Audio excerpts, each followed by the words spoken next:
Everybody, this is Kameloxyx bringing you guys a Pokemon Wi-Fi battle. I had this battle earlier today against someone on the Arrow Silence chat room. I forgot your name. If I happen to remember it, I will put it in the description. So yeah, anyway, let's get straight to this battle. Yeah, anyway, this is going to be on the Pokebattles account. So yeah, if you guys could check out my channel, sub to Pokebattles, that'd be great. Anyway, so he goes out to his Azelf, and I go out to my Hitmonlee, which isn't a Hitmonlee, it's a Zoroark, because Zoroark is just a beast like that. So I'm going to go for the Dark Pulse and do some massive damage to this Azelf. I was thinking it was probably usual lead Azelf, and it was, just went for the taunt straight off, which didn't help very much. He hangs on with the Focus Sash, and he's just going to go with the Explosion, which is not a bad move considering, well, you know, he probably could have, I'm not going to be a judge, because he exploded. Enough said. So, yeah, my Zoroark takes some heavy damage and untransforms. Yeah, so I turn back into Zoroark. I'm no longer Hitmonlee. Cosplay time's over. Flamethrower, just in case he wanted to switch, maybe salvage his whatchamacallit. He sends in his Jolteon, who I know is probably faster than me. I'm not even gonna try, because Jolteon has a higher base speed than Zoroark. Even though mine is timid Zoroark, it's not faster than Jolteon.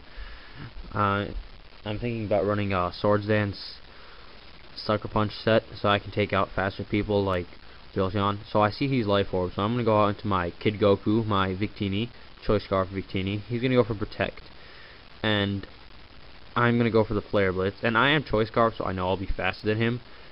So he still probably doesn't know this, no reason he should, but then I'm able to go before him and hit him with a stab base 120 power Flare Blitz, which is going to do a lot of damage to that thingamajigger, Jolteon.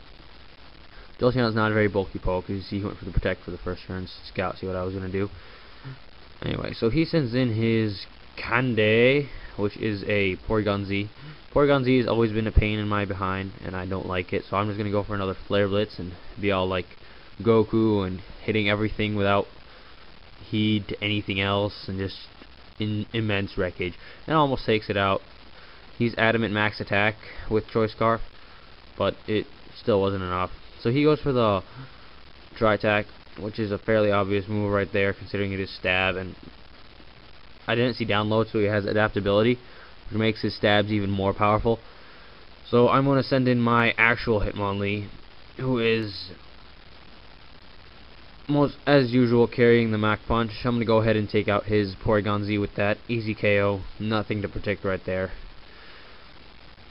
So I'm just sitting there, kicking at nothing. I really like this Hitmonlee. He's really cool. I call him Sage because of the way his eyes look, like in comparison to Naruto Sage mode, except they're not orange. So I go for the high jump kick on his Scarm. I'm trying to judge, see how much this would do. It does almost half, and he goes for a spike setup. So I'm like, well, I've got nothing to lose at this point. I'm just gonna keep going for these high jump kicks, see what happens. See what looks like a pretty good 3-hit KO around here. I mean, I'm just speculating and stuff, but he withdraws his Skarmory and sends in his Yuxi, who is yeah, resists the high jump kick and is probably not going to take very much damage from it. And no, it is not taking any damage from this high jump kick, even though it is reckless boosted. Yeah, that's really sweet, because high jump kick now is 130 base power. Stab, reckless, makes it I can actually take a Cloyster down to a Focus Sash. A Cloyster has very high natural physical bulk. So anyway, he goes for the Psychic, and I send in my Mew, my Meow, who's going to take that hit like a boss, because high special defense and resist, plus high HP.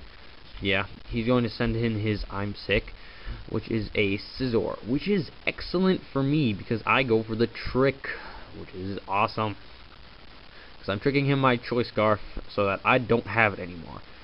So he gets my Choice Scarf, which doesn't help him very much, and I get a Choice Band, which doesn't necessarily help me. But anyway, I'm still faster than him after his Choice Scarf boost, which is probably due to the 100 speed EVs I have on this Mew. It's a pretty original set. So anyway, he goes for the Bug Bite, and because now he's burned, that's not going to do anything to my Mew.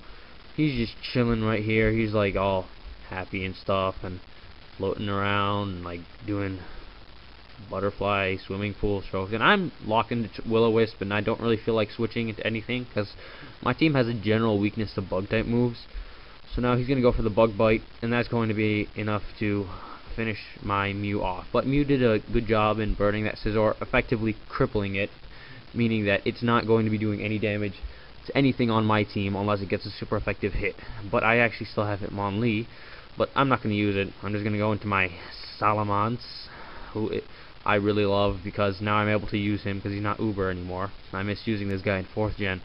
He's my ace in the hole, like my best poke. He switches out, probably predicting an Earthquake, or I don't know.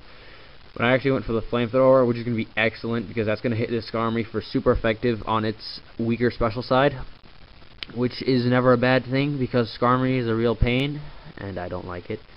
So that's going to go ahead and take out the Skarmory. And at this point, he only has 2 Pokemon left, his Uxie and his Scizor. And his Scizor is not doing anything anytime soon. So he sends in his Uxie, and shiny Uxie looking all weird and blind-like. He's going to go for a trick, making me think it's about the same idea as with my Mew. So I end up getting a Choice Scarf, and he gets my Lumberry, which doesn't necessarily help or hinder me. Outrage is going to be a very powerful hit coming from a Salamence with maximum attack. Almost takes it out, but doesn't. Now I have a Choice Scarf, so I am faster. I'm going to go for the second Outrage, and I wish I still had my Lumberry, but I don't. But it doesn't make much of a difference, because I do get the 3-turn Outrage. And he sends back in his Scizor, who's going to be burned. Yeah, and he just threw the match right there. So, yeah, that was a really good match. I'm sorry, I can't remember your name. I'm just going to call you Matt, because that was your name in the game. So yeah, give this video a thumbs up, helps it get noticed. Check out my channel. I'd really appreciate it if you guys could sub. Check out Pokebattlers, really great idea, really awesome channel here. Sub to that, and yeah, peace out.